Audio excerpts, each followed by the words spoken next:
শেরপুর ৩ আসনের ভোট গ্রহণ শেষে এখন গণনা চলছে। ঝিনাইগাতী উপজেলা নির্বাচন অফিসে সহকর্মী আল আমিন হক অহন অপেক্ষা করছেন আমাদের জন্য। অহন, আমাদেরকে জানাবেন ভোট গণনার সবশেষ কি তথ্য আছে আপনার কাছে?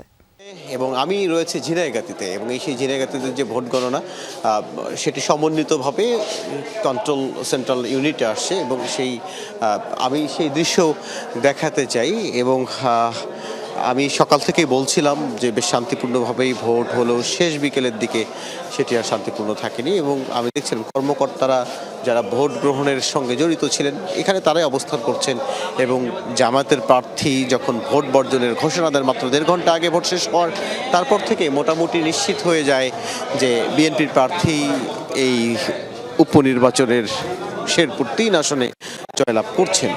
এখন পর্যন্ত যদি আমরা জানতে চাই এখন পর্যন্ত ফলাফলের এখন পর্যন্ত সবশেষ হিসাবটা যদি আমাদের জানা, আমরা সরাসরি সম্প্রচারে আছি।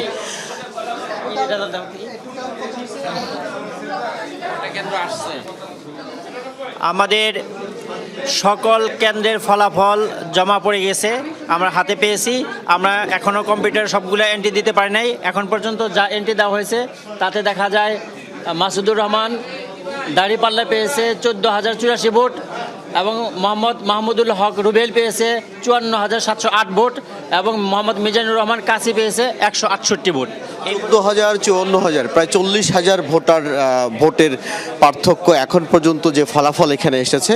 40,000 ভোটের এই পার্থক্যের কথা আমি বলছি ঝিনাইগাতী উপজেলায় এখন পর্যন্ত ভোটের যে ফলাফল এখানে পাওয়া গেছে এবং আমি বলছিলাম যখন ভোট বর্জন করেন তারপর থেকেই কিন্তু মোটামুটি নিশ্চিত হয়ে যায় যে কে জিতে যাচ্ছেন, অর্থাৎ এই আসনটিতে ভোট বর্জনের পরপরই, যে কারণে সাধারণ মানুষের খুব বেশি আগ্রহ নেই এখন ভোট গণনা দেখার জন্য। অন্যান্য সময় এখানে যে পরিমাণ মানুষের উপস্থিতি থাকে এখন একেবারে কর্মকর্তারা তাদের নিয়মতান্ত্রিক যে কাজগুলো সেগুলো শেষ করছেন।